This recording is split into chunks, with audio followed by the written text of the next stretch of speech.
Hello students, welcome to Pandey economics classes. मैं हूं आपका दोस्त host and mentor Arvind Pandey sir. पिछले वीडियो में चिल्ड्रन हम लोगों ने मैक्रो इकोनॉमिक्स में चैप्टर नंबर 5 जिसका नाम है मनी को स्टार्ट किया।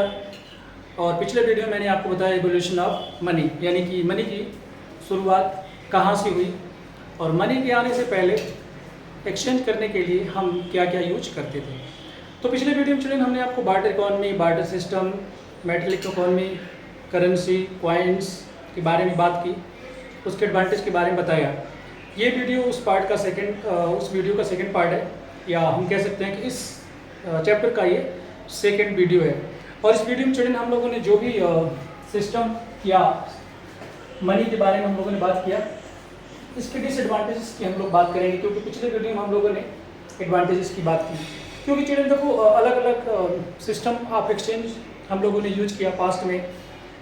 जैसे जैसे रिवॉल्यूशन आता रहा, जैसे जैसे लोग सिविलाइज होते गए, लोगों की नीड बदलती गई, लोगों की ज़रूरत बदलती गई, एक्सचेंज ज़्यादा होने लगे। और ज़्यादा एक्सचेंज होने की वजह से जो हम ट्रेडिशनल चीज़ यूज करते थे या जो बार्टर सिस्टम यूज करते थे, उसमें शॉर्ट कमिंग्स थी। उस शॉर्ट कमिंग्स को दूर करते करते नई नई चीज़ों को हमने इवेल्युएट किया, इवोल्यूशन किया और नई नई चीज़ें लेकर आए। तो एडवांटेज हैं तो चिल्ड्रन डिसएडवांटेज भी हैं। तो एडवांटेज के बारे में हम लोगों ने पिछले वीडियो में बात किया और आज हम लोग बात करेंगे डिसएडवांटेजेस के बारे में।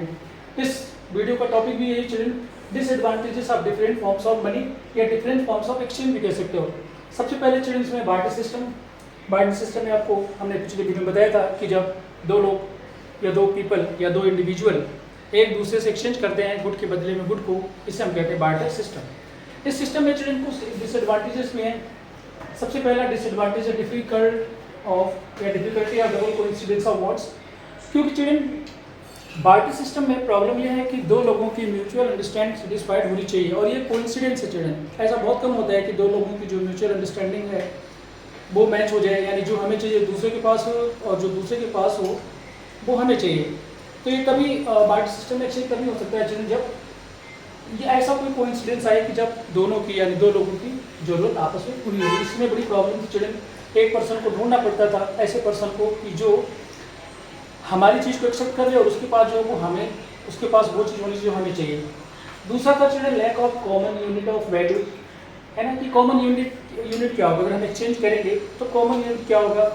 अब मुझे एप्पल चाहिए तो एप्पल के बदले में सामने वाले के पास क्या होना चाहिए, काऊ होनी चाहिए, शीप होनी चाहिए, एग होनी चाहिए या कोई और चीज़ होनी चाहिए।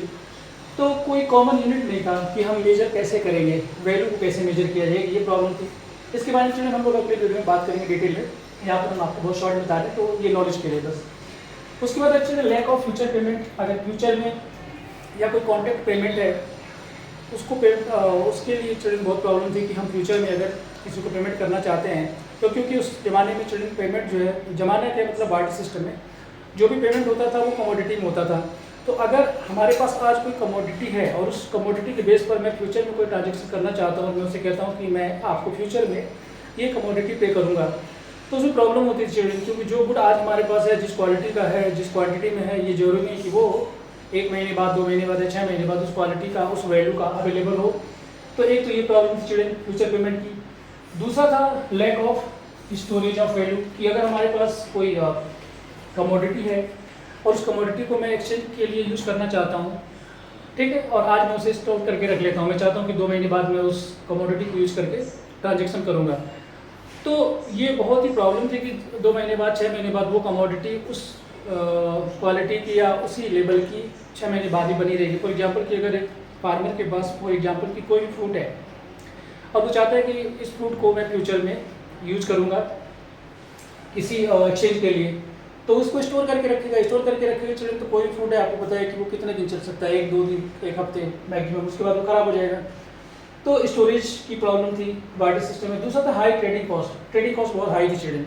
मान लो किसी के पास बहुत ज़्यादा वैल्यू का कोई आइटम है, लेकिन उसको जो दूसरा आइटम चाहिए उसकी वैल्यू बहुत कम है, तो कॉस्ट बहुत बढ़ जाती थी कि हमें पेमेंट ज़्यादा करना पड़े, उसके बदले में जो हमें मिल रहा है उसकी कॉस्ट बहुत कम होती थी। तो ये तो हो गए चिल्ड्रन बार्टर सिस्टम के डिसएडवांटेजेस। अब आते हैं मैट्रिक करेंसी। हमने आपको बताया कि मैट्रिक करेंसी में हम लोगों ने यूज किया। तो मैट्रिक करेंसी की चिल्ड्रन सबसे पहले, मैट्रिक करेंसी का मतलब चिल्ड्रन मेटल का मतलब कॉइन। हमने आपको बताया था पिछले वीडियो में कि लोगों ने एक्सचेंज करने के लिए गोल्ड के कॉइन्स, सिल्वर के कॉइन्स यूज करना स्टार्ट किया। और अगर किसी को कोई चीज़ परचेज करनी है तो उसने कॉइन दिया, उसके बदले में उसको गुड मिल गया। किसी को कोई चीज़ सेल करनी है तो कॉइन ले लिया, उसके बदले में अपने गुड को सेल कर दिया। लेकिन इससे प्रॉब्लम ये थी चिल्ड्रन डिफिकल्ट टू पे फॉर लार्ज ट्रांजेक्शन। अगर कोई बहुत बड़ा ट्रांजेक्शन हो रहा है जिसमें पेमेंट बहुत ज़्यादा है, बहुत ज़्यादा करना है, तो एक ये प्रॉब्लम आती थी चिल्ड्रन। दूसरी प्रॉब्लम थी commodity values more than the face value. मान के चलो कि हमारे पास ये कॉइन है गोल्ड का, ठीक है, और इस कॉइन पे लिखा हुआ है ₹1। तो इस कॉइन की जो वैल्यू है, जो फेस वैल्यू है, फेस वैल्यू, क्योंकि इस कॉइन के फेस पर लिखा है 1, तो ये ₹1 हो गया, तो इसकी वैल्यू जो होगी ₹1 हो गई। लेकिन इसमें मान के चलो कि ये गोल्ड कॉइन है, तो इसमें जो कॉइन लगा हुआ है चिल्ड्रन उसकी वैल्यू ₹10 है। तो ये बड़ी प्रॉब्लम थी चिल्ड्रन। यही यहाँ पर लिखा हुआ है commodity value more than the face value. Face value है ₹1 और इसमें जो कमोडिटी है, जो गोल्ड की क्वांटिटी है, इसमें जो मास लगा हुआ गोल्ड का, वो ₹10 का है। तो ये बड़ी प्रॉब्लम थी। Next problem children, hard to split into smaller denomination. अब ₹1 का कॉइन है चिल्ड्रन, तो ₹1 के अगर कॉइन को अगर हम 2 पार्ट में डिवाइड करें तो ये 50 पैसे के 2 कॉइन होने चाहिए, लेकिन 50 पैसे का अलग से कॉइन था ही नहीं। तो एक ये प्रॉब्लम थी कि हम स्मॉलर डेनोमिनेशन में कॉइन को स्प्लिट नहीं कर सकते थे। उसके बाद चलिए आता है पेपर करेंसी, जो आजकल हम यूज़ करते हैं। पेपर करेंसी में भी कुछ प्रॉब्लम्स हैं। सबसे पहले प्रॉब्लम है एक्सेसिव सर्कुलेशन कॉजेज इन्फ्लेशन, कि अगर इकॉनमी में मनी सप्लाई बहुत बढ़ जाती है चलिए तो इन्फ्लेशन ज़्यादा हो जाता है, प्राइस बढ़ जाती है, जनरल प्राइस लेवल इंक्रीज हो जाता है, महंगाई आ जाती है। नेक्स्ट प्रॉब्लम है डिफिकल्ट टू हैंडल। करेंसी को हैंडल करना चलिए बहुत डिफिकल्ट टास्क है। आपने देखा होगा कि गवर्नमेंट से लेकर RBI से लेकर बैंक से लेकर कितने सारे लोग इन्वॉल्व होते हैं, इसके बावजूद भी मैनेज करना बहुत डिफिकल्ट है। नेक्स्ट है possibility to fake currency. Fake currency children आजकल बहुत चलन में, आपने देखा होगा कि टेररिस्ट लोग फेक करेंसी बहुत यूज़ करते हैं, चलाते भी हैं, और बहुत सारे ऐसे क्रिमिनल्स माइंड के लोग भी हैं कि जो नकली करेंसी जो है, फेक करेंसी सर्कुलेट कर देते हैं। ये भी एक प्रॉब्लम, इसको रोक पाना बड़ा मुश्किल काम है गवर्नमेंट के लिए। नेक्स्ट है acceptability requires trust of people, कि ये जो करेंसी चिल्ड्रन हम लोग यूज़ कर रहे हैं, पेपर करेंसी जो यूज़ कर रहे हैं, इसमें ट्रस्ट होना बहुत जरूरी है, कि लोगों का ट्रस्ट गवर्नमेंट पर होना चाहिए। और गवर्नमेंट भी प्रॉमिस करती है, आपने देखा होगा कि सभी नोटों पे लिखा हुआ है कि promise to pay this amount to the bearer, यानी जिसके पास ₹10 का नोट है, ₹10 की वैल्यू का गोल्ड गवर्नमेंट उस पर्सन को पे करने का प्रॉमिस करती है, गवर्नमेंट की RBI करती है, सॉरी, ठीक है। तो ये हो गई पेपर करेंसी की डिसएडवांटेज। अब आते हैं children electronic money. Electronic money जो आजकल हम चिल्ड्रन यूज करें, डेबिट कार्ड, क्रेडिट कार्ड, ई बैंकिंग है, पेटीएम है, उसके बहुत सारे हम लोग जो UPI ऐप यूज़ करें चिल्ड्रन, उसके थ्रू भी हम लोग बहुत पेमेंट करें, तो वो सारी जो है ई मनी के ही पार्ट है।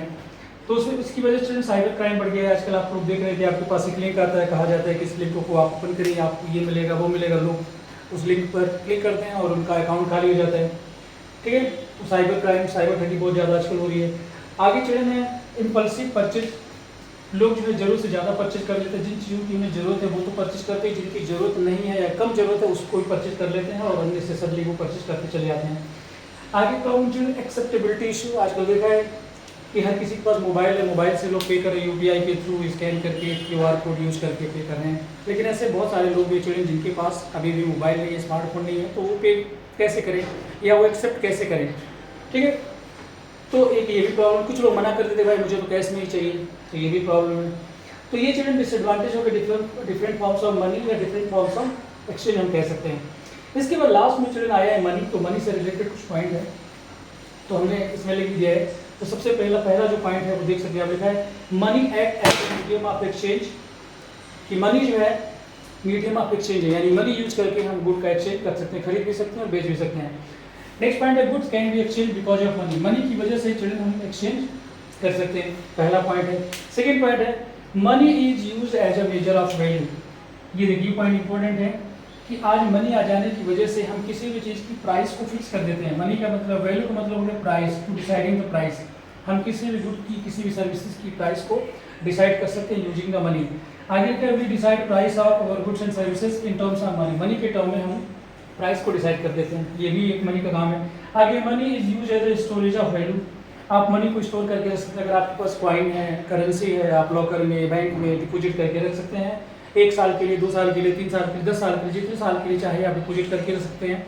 और 10 साल के बाद जब आप उसे निकालेंगे तो आपको उतनी ही वैल्यू की मनी आपको मिल जाएगा, तो स्टोर भी कर सकते हैं।